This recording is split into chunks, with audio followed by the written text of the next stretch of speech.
did! Did not. You did too! Did not.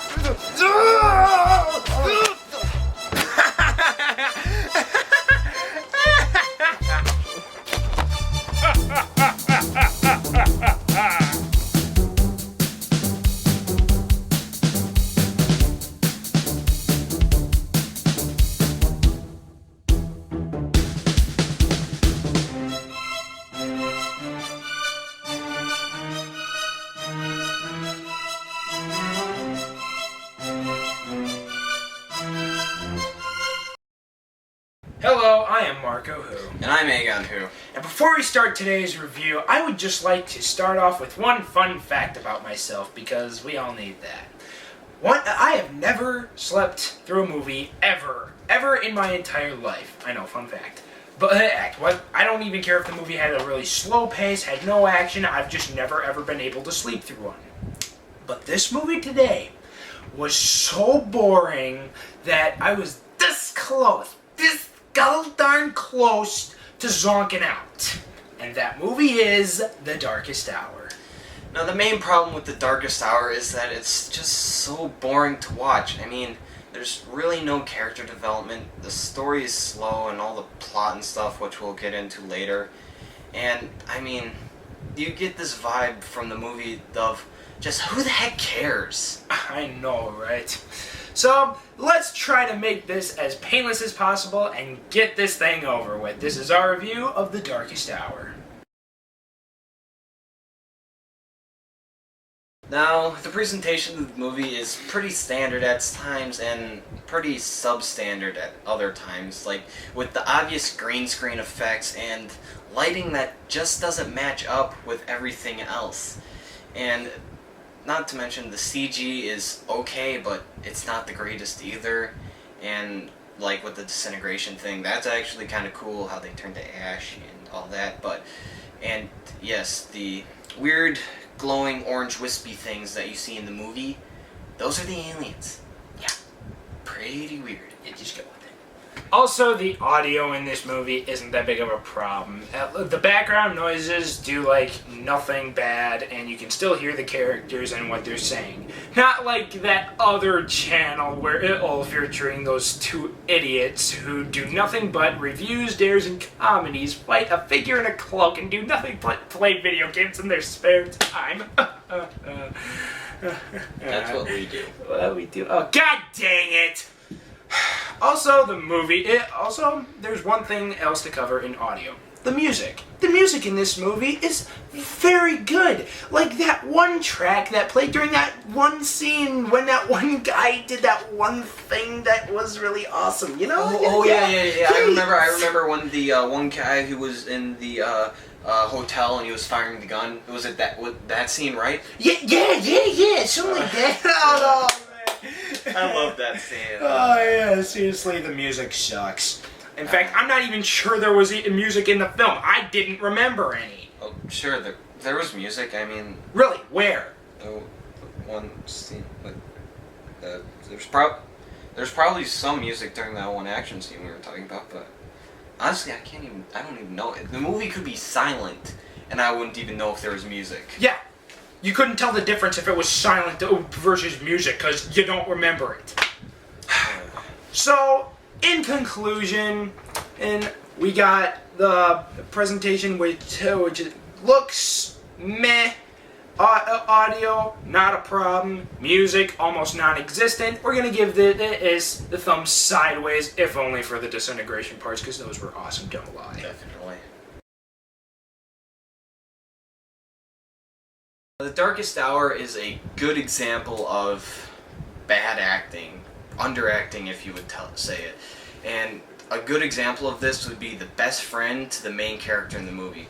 And truth be told, I actually thought he was the main character for a little while. Yeah. Just tells how much character development there is. But anyways, this guy, he basically spoke in monotone the entire time. And there actually was one good actor in this movie. The old man, the crazy old man you meet for about 10 minutes. And spoilers, you don't care, he dies. Yep, that's what you get for having a good actor in a bad movie. Just letting you know. Also, I didn't like that, the blonde chick. Wait, which one? The Australian one. And I say Australian because I'm seriously not convinced that she was actually Australian, because it seemed like in the beginning of the movie she had no accent whatsoever, and then once they got to the bar with Purge and his friend thingy. His friend's a thing. I bet you didn't know that. But then once they got to the bar, she all of a sudden had an accent, and I'm like, are you Australian or not? Just make up your mind. There's also the writing aspect. The writing in the movie was not very strong at all. Sucked, really. I mean, there was parts in the movie that just really didn't make sense. Like when the jerkwad businessman started shooting at the alien, even though he knew it would do absolutely nothing. And I mean, there's tons of other parts in the movies like that. It's just like, was that really necessary? And there's also some dialogue in the movie that felt very forced at times, and even the romance between the PewDiePie, and the brunette chick that just popped out of nowhere. I mean, it literally is just like, when did this happen? It's kind of like pretty bad, but more on that later. Yeah. Altogether, lame acting, bad writing, and just dumb dialogue gives this category a thumbs down. It's pretty bad. Okay, I'm just gonna apologize in advance. I don't remember that much of this movie, and like Egon does, good for him. I don't. So if either one of us mess something up, just be nice to us. And also, there are going to be spoilers in this review, but to be honest, if you're worried about spoilers in this movie, I just want to tell you something from the heart, okay? Alright, you see this, it's real, it doesn't matter. Okay, anyway, on the plane ride to Moscow, Sean, played by PewDiePie, starts talking back to the plane stewardess about his phone interfering with navigation. That's why they have plane mode now. Idiot. So anyway, they land in Moscow to go to this meeting where they're going to try selling some product or something. I don't remember. To Jerkwad Businessman. But it seems Jerkwad Businessman has already, kind of did away with them, sort of. He doesn't need them anymore. That's pretty much it. So, anyways, then we cut to the two chicks in the movie. The brunette chick and the Australian blonde chick, which I'm going to call her that. And they're in Moscow for some reason. I guess they just kind of woke up this morning like, hey, we should go to Moscow. Hey, let's go fly. Yeah, and then they're in Moscow. There really is no point for them to be in Moscow. Yeah, they just decided, you know what, I feel like going to Moscow today. Let's just go to Moscow. You want to go to Moscow? Let's go. Yeah. So then after that, the two meet up at club and yay. Yeah. And then all of a sudden, a nice aurora borealis starts. The aliens come out of nowhere and starts killing everybody. Everybody except the main characters. What a coincidence, right? Yeah. So then pretty much the rest of the movie is pretty much just them trying to survive the aliens and, I don't know. Typical doomsday kind of stuff. Yeah, now let's examine the characters. Let's start off with the main character, whose name's apparently Sean, the PewDiePie lookalike. And as you can probably tell, at first he kind of starts off as the partying teen stereotype. Then he all of a sudden becomes like this serious man bent on survival and all that. And then there's his best friend, the brown-haired Brit boy, who's just kind of the wingman, just kind of there, just monotoning it up. Yep. Then there was also brunette chick. And she's actually not that bad, but she's not that great either. At all. Oh, yeah. I actually remembered one thing about her that probably could be the plot of the movie. Remember she was trying to find her, cell service so she could find her mom? Yeah, that was, the only motivation in the movie. Nobody else had it. I'm thinking if that's probably the plot of the movie. Those about 3 minutes of actual time where she's looking on her phone is the plot. Yeah, it could have been a mini movie and it would still been the same. Yep. Pretty much. Okay.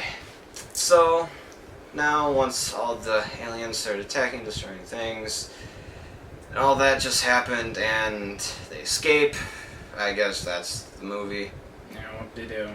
So, did we start examining characters? I forgot. Yeah, we did. Alright, so we're examining characters. You already... We got Feuds. Feuds, brown-haired Brit boy, and we got brunette chick. Yeah. So... Blondie. Oh yeah, next. Blondie. She's... I don't know. Both her and brunette chick work pretty much at the teenage girl stereotype. Shopping is everything, pretty much. I mean, that's how they run the beginning of the movie, so that's what I'm gonna go home. Alright. Yeah. And the only other main character in there is Jerkwad Businessman, and his name says it all. Yeah, his name. So, in this category, we've got some pretty uneventful characters with very little character development for really any of them, because like just when you expect them to do something, they die. Yeah. And there's one more thing that we mentioned earlier in the review that I really feel that I need to bring up again. The dumb romance subplot that appears out of nowhere, and yes, that's thunder, don't be scared, just suck your thumb. Alright, so, I just really don't like this romance because, anyway, God, well, anyway, I really don't like this romance subplot because of just how just out of nowhere it is. There's literally just no development in there. It's just, oh hey, by the way, they're in love. You don't believe it? Too bad. Live with it. And because of that, I gotta believe that Anakin and Padme from the Star Wars prequels, they had better chemistry because they actually let their relationship build. They had moments, even if you didn't believe any of it. And where these guys, nothing, just nothing. They didn't even kiss or hold hands or anything. Not even a wink. Nope. The only thing you get from the romance is at the end of the movie, where they're cuddling up and then they go to kiss.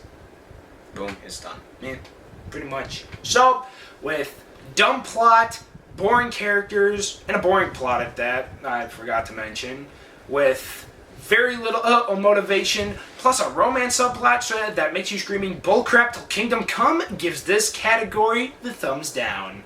Awful.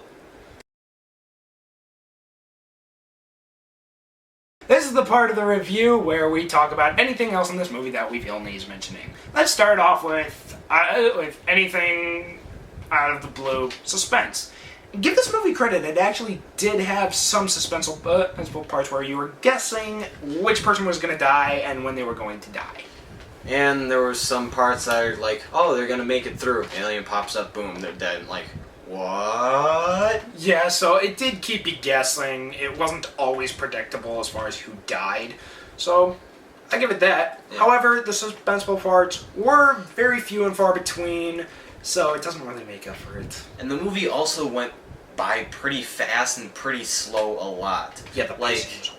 Yeah, the pacing was terrible. Like, I was watching, I thought we'd gone through 10 minutes. I look over, we watched a half hour of the movie. I'm like, whoa. And then when I thought was another half hour, I looked over, it's about 10 minutes. I'm like, really?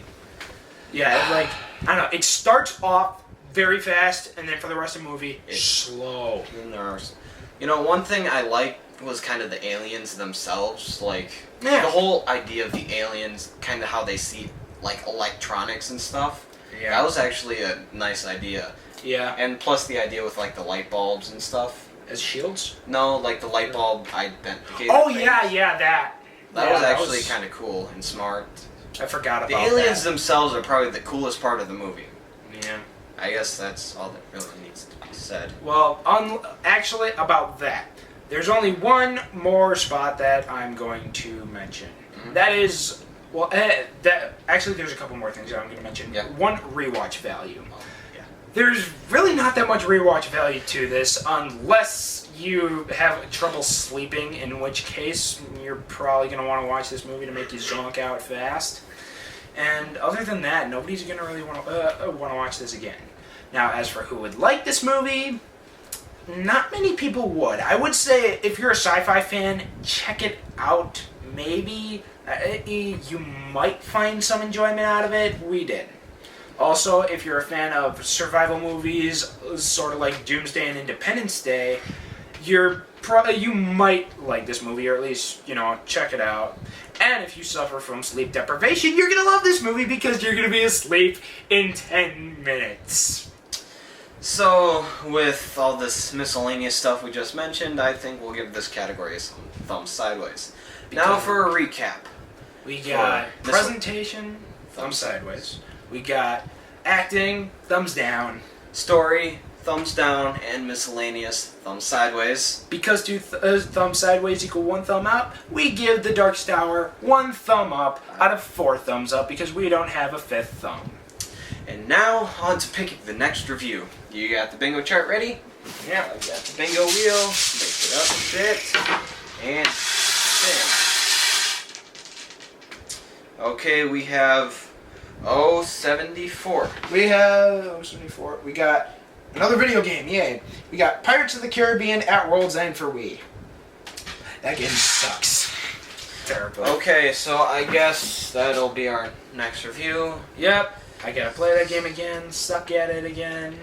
So I guess we'll see you guys in the next video. Yep.